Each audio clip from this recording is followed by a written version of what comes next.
Bien-aimés dans le Seigneur Jésus-Christ, fidèles téléspectateurs, nous vous saluons tous au nom de notre Seigneur Jésus-Christ et nous sommes toujours contents de savoir si nombreux nous suivre partout dans le monde.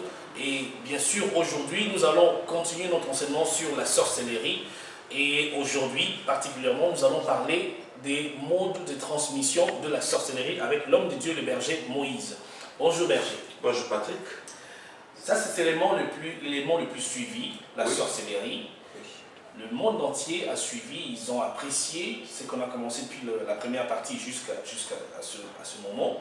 Alors nous allons continuer avec les mêmes enseignements sur la sorcellerie. Et le monde vous écoute, berger Moïse. Merci.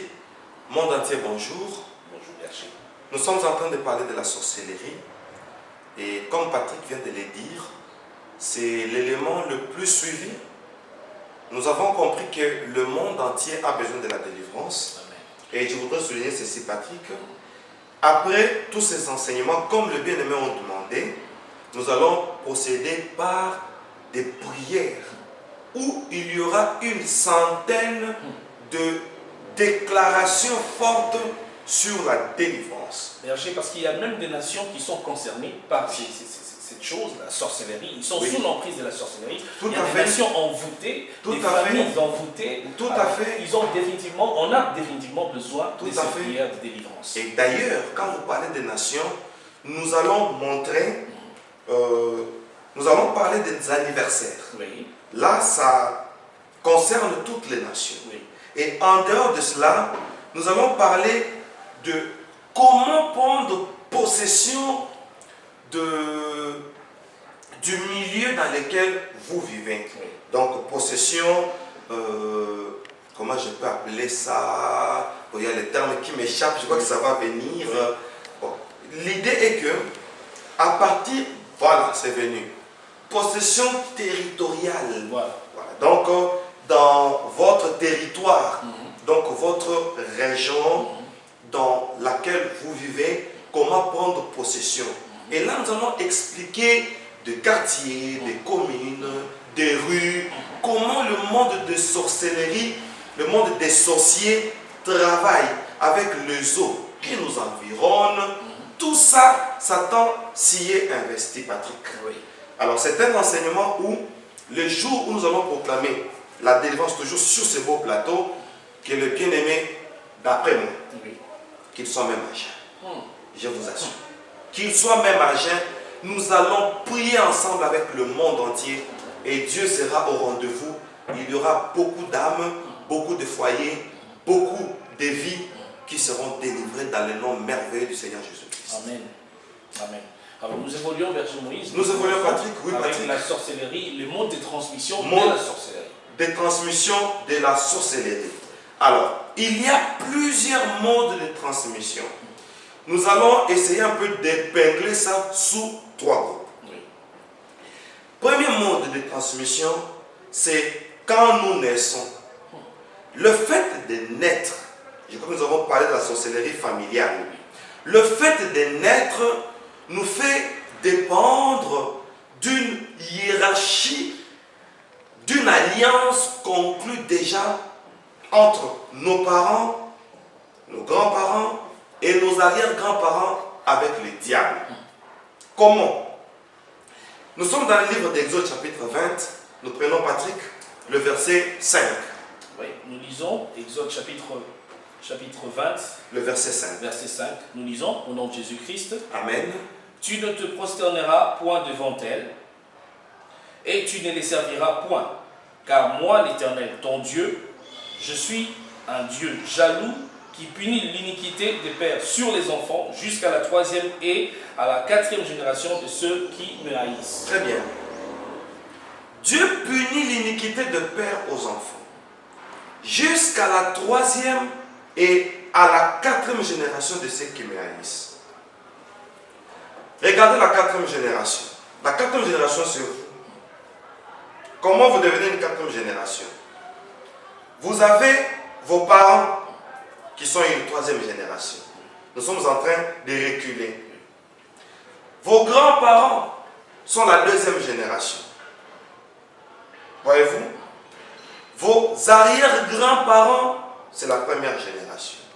Donc, arrière-grands-parents comme première génération, grands-parents comme deuxième génération, les parents comme troisième génération et les enfants comme quatrième génération. Les arrière-grands-parents, nous l'avions dit autrefois, ils étaient des polythéistes. Ils croyaient à plusieurs divinités, de la forêt, divinités des eaux, divinités de l'atmosphère, dans le climat, la foudre, la pluie, etc. Ils croyaient en ça. Ainsi, leur sang, nous parlerons du sang. Qu'est-ce qui nous fait dépendre d'une lignée? C'est le sang. Et nous allons parler du sang quand nous allons parler du deuxième monde de la transmission. Alors, comme c'est un problème de sang, vous allez vous rendre compte que à partir de ces sangs-là, une dépendance nous relie droitement des sorciers qui sont dans notre lignée. Or, le sang fait de nous une nature, une caractéristique et, ce n'est pas une tautologie, un caractère. Or, la sorcellerie, c'est le caractère, Patrick. La sorcellerie existe, suivez-moi bien, chers téléspectateurs, suivez-moi bien, pour accomplir Jean 10, les voleurs ne viennent que pour dérober, égorger et détruire. Là où il y a l'œuvre de la sorcellerie, il y a l'esprit des morts.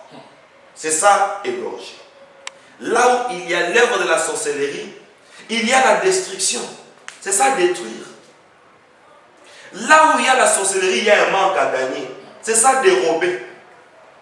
Ainsi, un sorcier, nous parlerons de cela, vous devez toujours avoir un agenda. Oui. Bon, moi j'écris pour vous, comme vous n'avez pas l'agenda sur place. Oui. J'ai un agenda que je peux prendre sur mon Ah, vous avez un agenda sur votre... téléphone. Oui. Voilà. Signe d'un sorcier. Les signes d'un sorcier. Moi aussi j'ai écrit chez moi. Alors, comment détecter un sorcier, Patrick, sans révélation? Il y a possibilité de connaître que celui-ci c'est un sorcier sans même recourir à une vision, à un songe. Vous savez, Dieu est tellement merveilleux que il a donné certains signes de la sorcellerie que nous pouvons détecter facilement que ça, c'est un sorcier, celle-ci, c'est une sorcière. Nous allons montrer si on a un mari sorcier. Comment nous allons savoir? Comment nous allons savoir une femme sorcière? Comment nous allons savoir un enfant sorcier, un voisin sorcier? Alors pour revenir, pourquoi j'ai ouvert cette parenthèse? La sorcellerie, c'est un caractère. Patrick, le sorcier est là pour dérober, égorger et détruire. Comme c'est un projet de nuire aux non-sorciers, automatiquement on aura un mode de vie. C'est un caractère. Voyez-vous, nous en parlerons, Patrick. L'hérédité fait que à partir d'un sang, que nous puissions avoir un certain caractère. J'insiste. Je peux flasher. Oui. Vous allez voir, ça va faire mal, c'est dur, mais c'est un enseignement. Une telle tribu de nature, elle est sanguine. C'est-à-dire caractérisée par la violence. Vous pouvez penser que c'est un problème de tribu. Alors, c'est un caractère transmis. Et cette transmission, c'est au niveau du sang. Et par le sang, ça se transmet ainsi de génération en génération. Et comment ce sang-là s'est transmis? C'est par l'hérédité. S'il n'y avait pas de sang, on ne parlerait pas de l'hérédité, Patrick. C'est pour ça que nous allons remarquer dans certaines tribus, je donne un exemple tout en passant. Patrick, Je parle des tribus des Zoulous, par exemple. par exemple, vous avez vécu là-bas. Ce sont des gens très colériques. Très colériques et très sanguins. Ils aiment bien voir le sang couler, ils aiment bien tuer, ils aiment se battre avec des instruments bizarres. Des instruments bizarres. De tuer, de terminer avec la personne. Et donc ça vient de leur lignée. Ça vient de leur lignée et ça se transmet par les sangs. Patrick, je voudrais souligner quelque chose pour nos internautes et téléspectateurs. Pour nous aussi. Parmi les modes de la transmission de la sorcellerie, il y a des modes spirituels et des modes physiques de la sorcellerie. Là où le diable s'est plus diverti, c'est dans les modes spirituels. Bien sûr, le physique aussi existe, mais dans les spirituels, tellement que la sorcellerie c'est un esprit, elle s'épanouit plus dans les phases spirituelles. Je vais m'expliquer. Vous allez vous rendre compte, quelqu'un est né d'une tribu X, n'est-ce pas? C'est une naissance physique. Mais vous allez voir quelqu'un être caractérisé par un comportement. Là, c'est un esprit qui prime sur la personne, ça devient maintenant spirituel. L'esprit prime sur une personne. Patrick, attention. La sorcellerie, ce n'est pas seulement voler. Oui. La sorcellerie, c'est le comportement. C'est ça la sorcellerie. Le fait que nous avions pensé que la sorcellerie, c'est seulement voler. Ah, Patrick, nous avons eu certains comportements que nous avons tolérés, ne sachant pas que c'est ça la sorcellerie. Voilà le premier mode de la transmission, c'est l'hérédité. Quelqu'un qui est issu d'une famille ou de deux parents sorciers, automatiquement, on lui communique ces caractères-là. On est né avec une nature. Regardez comment ça commence. C'est dans le sang. Quelqu'un qui naît de le bas âge, il est sorcier. Mais il ne va pas encore dans le monde des sorciers. Un sorcier peut ou ne pas partir dans le monde des sorciers.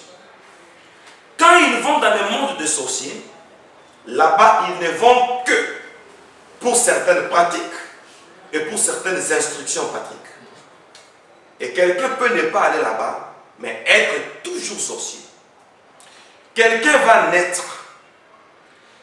Il a une sorcellerie héréditaire. La sorcellerie étant héréditaire, la personne est inconsciente d'abord. Tout commence par l'inconscience. La personne ne se rend pas compte.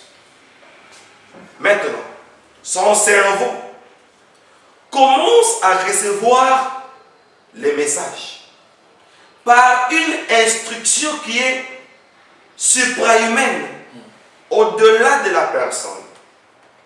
La personne est née sous une influence d'un esprit qui a vécu depuis longtemps, un esprit qui était entré en alliance avec l'arrière-grand-père de la personne. Et quand vous naissez, l'esprit là vient vous visiter, Patrick. Donc à chaque naissance d'un enfant, issu, disons, de la 4e génération, oui, il y a toujours une visitation de cet esprit-là. Toujours la visitation de cet esprit. Et une bonne nouvelle, chacun peut connaître quel est l'esprit qui gère le lien de son clan. Il peut connaître même son nom. Ou de sa famille. Oui.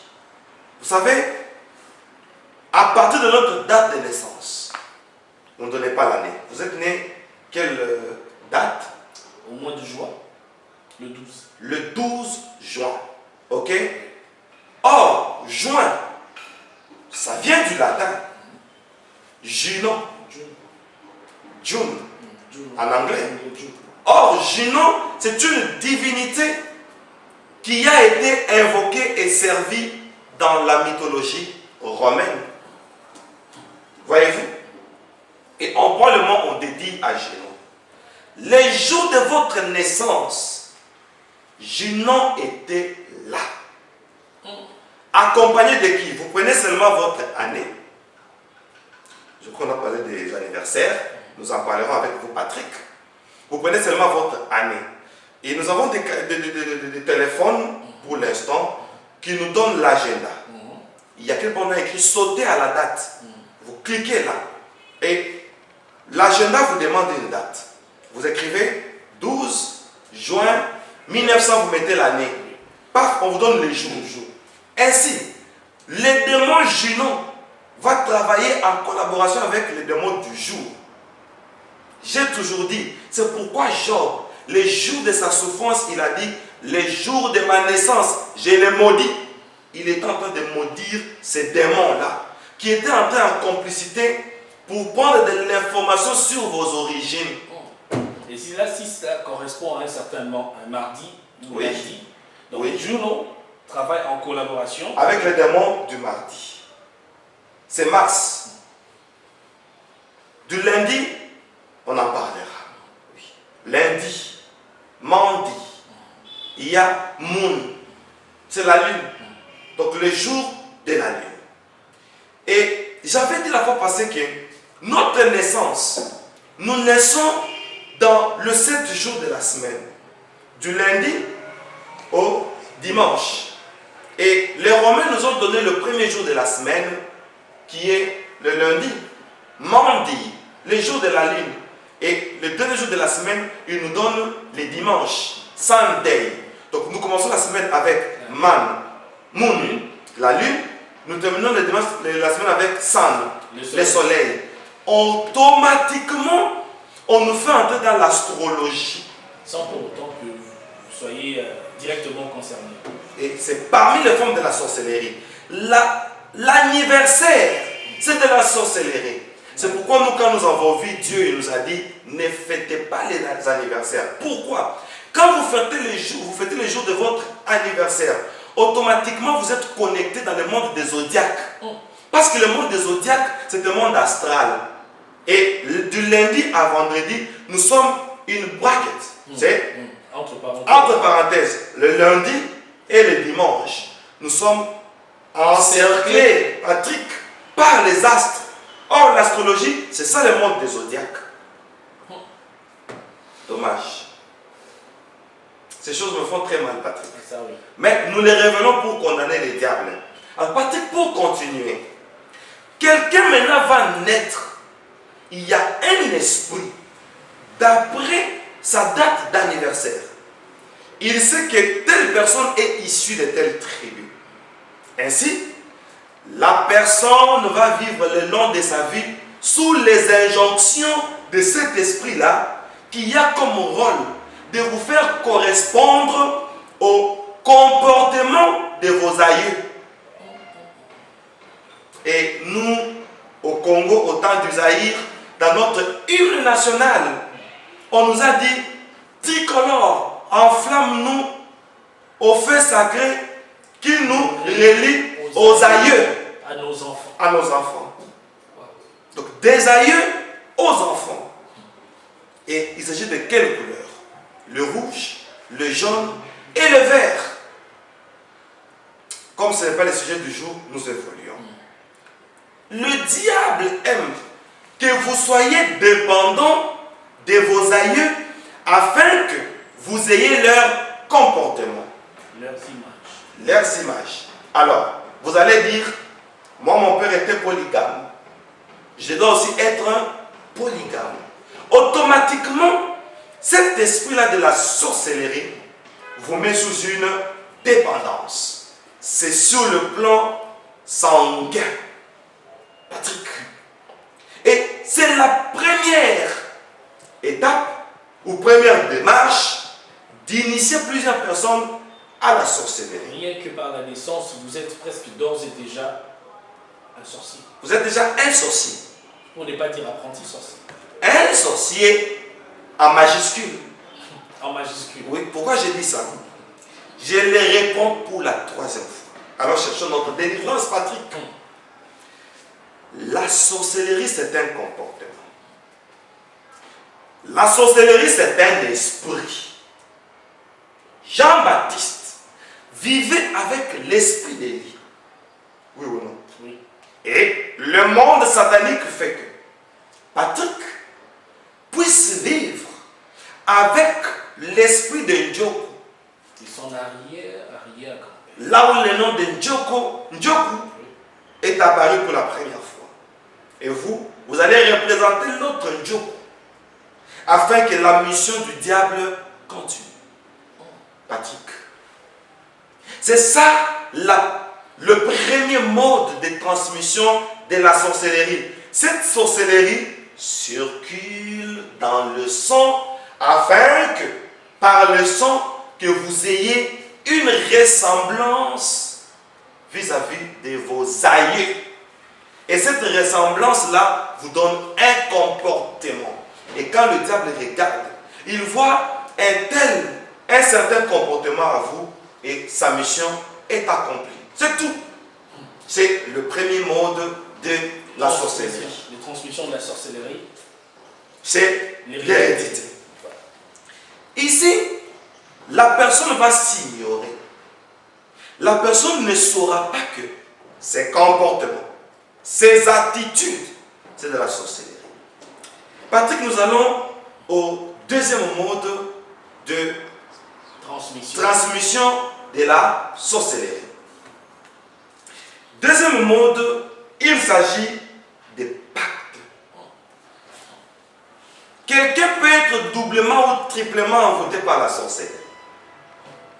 D'abord, par sa lignée, il a des tendances, des prédispositions à faire le mal, à blâmer, à tuer, à avorter. Mais c'est de la sorcellerie.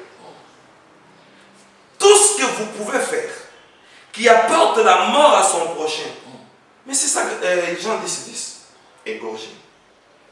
L'autre peut utiliser un couteau, une arme, mais l'autre peut utiliser un comportement. Ça peut aussi être la mort spirituelle, pas seulement physique.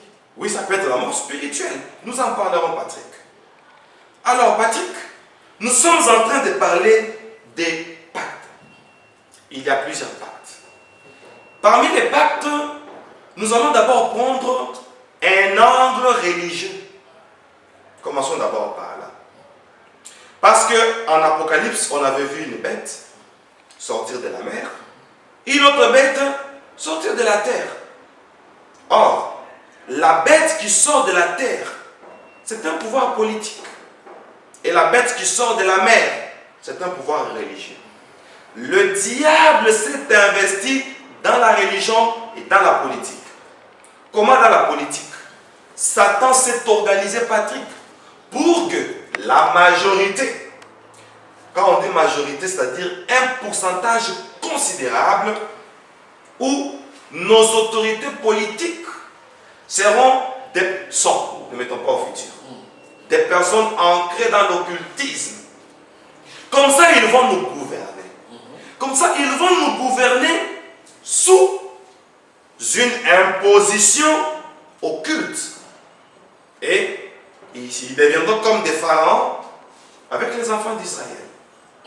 Où Pharaon ne permettra pas qu'Israël aille adorer Dieu au désert. Donc cela explique les raisons pour lesquelles nous voyons la plupart, pas seulement, je ne dirais pas tout, mais la plupart des politiciens sont des personnes qui sont enfouies dans l'occultisme.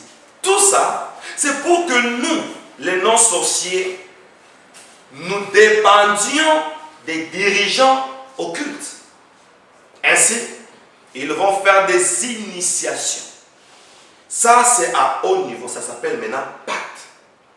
Nous allons entrer dans des pactes, Patrick, avec ces autorités politiques. C'est pourquoi vous allez vous rendre compte. Il y a trop de discussions là-dessus. Mais moi, avec mon humble avis, parce que j'ai eu la grâce d'entrer dans le monde de Satan, découvrir pendant 4 mois comment le diable travaille.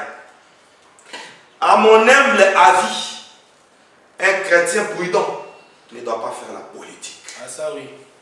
Les gens disent, David était roi. Oui. Son royaume, il a travaillé avec qui?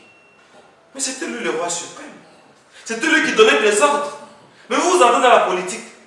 Devenez même président que d'être politicien. Parce que maintenant, c'est vous qui gouvernez. Alors là, nous sommes d'accord.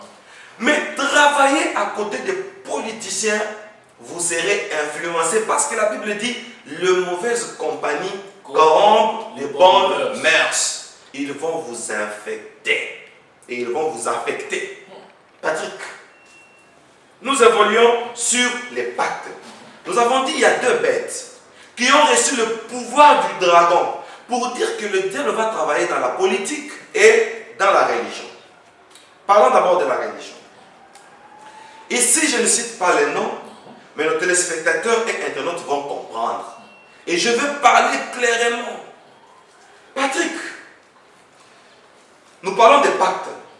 Les sorciers se sont investis dans les églises en forme de religion. Comment? Vous allez voir, pendant les cultes, il y a les invocations qui se passent. Premièrement, c'est lui qui célèbre le culte. Il est habillé en soutane. Sous cette soutane, il n'y a pas de sous-vêtements. Oh my God. Il est nu. C'est le premier pacte d'envoûtement. Le soi-disant sacrificateur est nu. Il est nu. Parce que c'est la sorcellerie. C'est un sorcier. Il est en soutane. Il est nu avec une Bible. Regarde ce que le sorcier fait. Pendant le culte, il va y avoir un moment où on doit communiquer.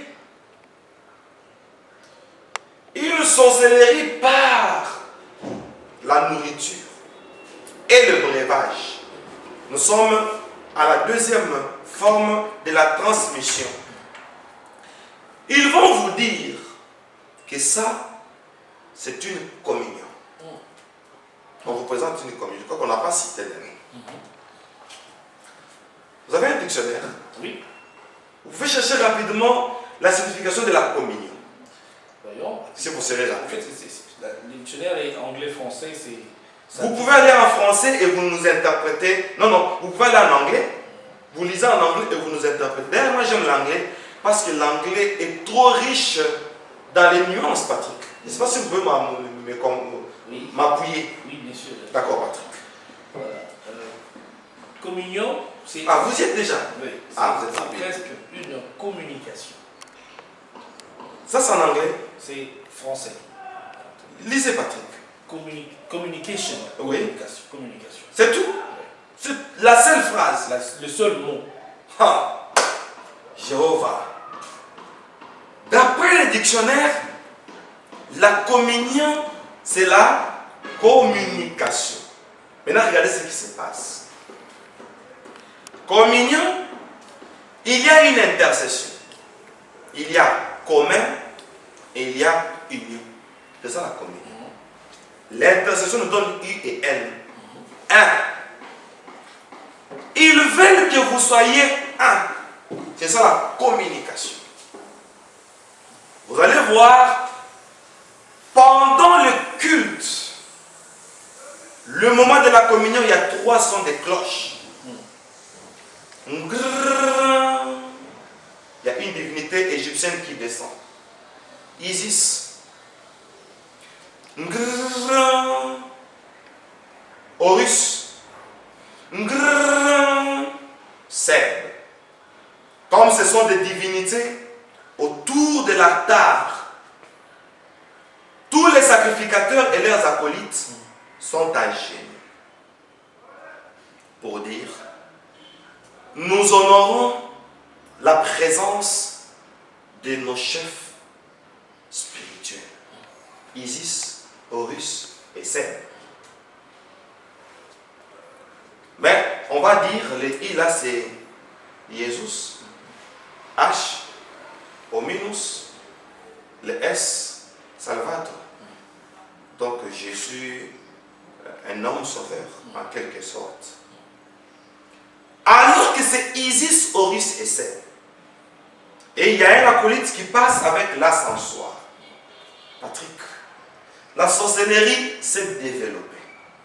Avec l'ascensoir, tout le monde se retrouve. Il est en train de jeter, d'échapper une fumée. Or, dans l'ancienne alliance, c'était un sacrificateur qui utilisait l'encens. Pour dire que maintenant, nous voulons passer à la sacrificature afin de sacrifier. Sacrifier quoi et qui? C'est-à-dire, à partir de cette communion, quiconque la mangera entrera en contact avec les trois divinités. C'est pourquoi Jean-Baptiste avait dit, moi je dois baisser, Christ doit monter. Et baisse et ils élèvent Isis, Horus et Seth. Or, Isis et Seth, ce sont les parents, mari et femme, et Horus, c'est leur enfant. Alors, on nous met en communion avec une famille égyptienne pour dire, on nous ramène en Égypte parce que c'est là que la sorcellerie a commencé. Et la magie qui se passe là, la sorcellerie qui se passe là, c'est une sorcellerie qu'on appelle la transubstantiation. Ce qui veut dire? La transubstantiation veut dire, c'est même dans le dictionnaire, vous en avez? Non, ça je ne connais pas. Ce dictionnaire, c'est pas tellement riche que ça. Ah, d'accord. La transubstantiation, c'est la transformation d'un aliment en un autre. C'est-à-dire, vous mangez du pain, ça devient de la viande. Vous prenez du vin, ça devient du sang. Et on vous donne ça à l'image de la Sainte Seine, le corps et le sang de Jésus. Alors que l'image, ce n'est pas ça. Que vous mangez une viande, que vous buviez un sang. Par cette transubstantiation, on vous met en communion aux divinités égyptiennes et vous devenez sorcier. Ça, c'est le deuxième monde des transmission de la sorcellerie qui consiste à faire des pactes. Et bien sûr, on a fait deux modes de transmission. Il y a le premier, c'est l'hérédité. L'hérédité que vous êtes impliqué à votre naissance par le sang, bien sûr. Si vos parents étaient des sorciers, étaient directement impliqués dans la sorcellerie, vos arrière-parents, vous avez été sorciers par votre naissance. Mais aussi, il y a les pactes. Parmi les pactes, nous en avons parlé d'un seul qui est la religion sorcière. Voilà. Et il y a d'autres pactes qui vont suivre. Donc, ne quittez pas, cliquez à l'élément prochain et à tout de suite.